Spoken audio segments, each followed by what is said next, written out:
Oh boy. Yeah, you clicked on the video, so you obviously want to know, is the new Z better than the Supra? And I'm going to give you 5 reasons why it's not. All right.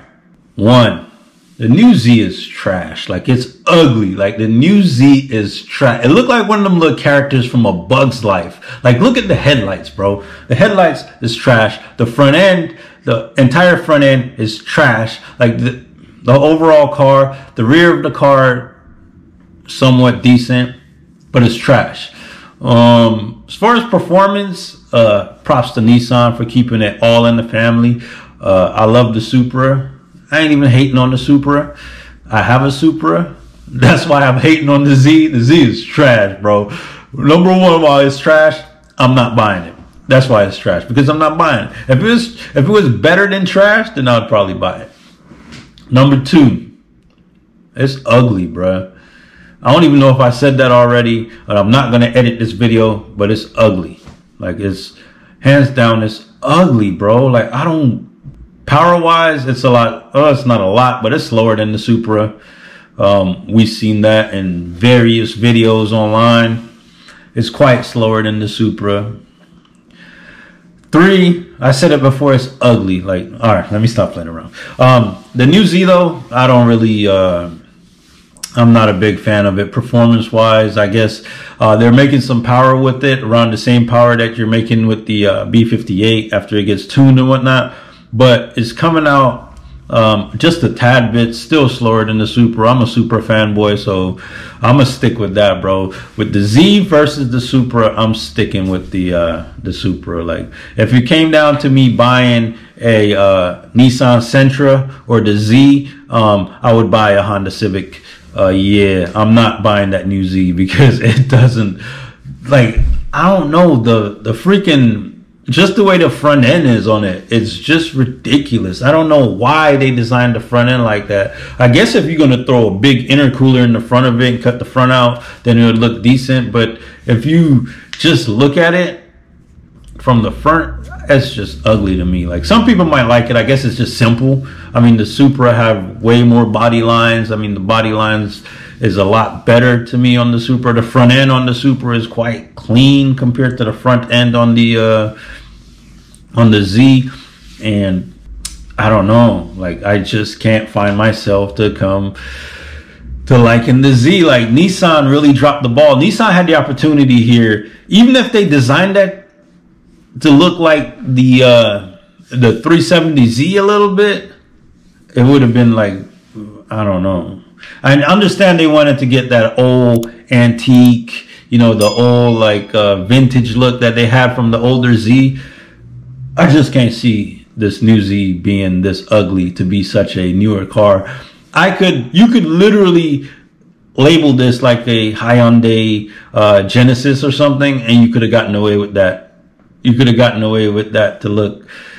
If this was a Hyundai Genesis, then I would have been like, bro, this is a clean car. But for it to be a Z, you know, like Nissan's track record, they have really good cars. And this one, they have good looking cars. Like, when it came to like the older Zs, don't look bad. The 350Z don't look bad. Just everything before this one looked decent. But this right here is ugly. Don't even at me in the comments. Don't talk to me in the comments. The new Z is ugly. End of story. That's it. I'm done. I'm gone. Bye.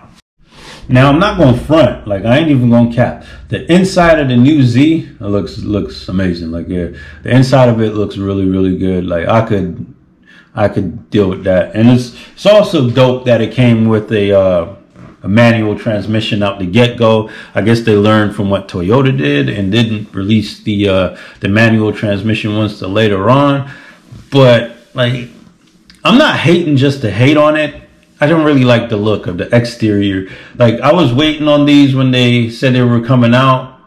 I was waiting on them, and I just couldn't find myself to, you know, like, wait around any longer after I seen the reveal.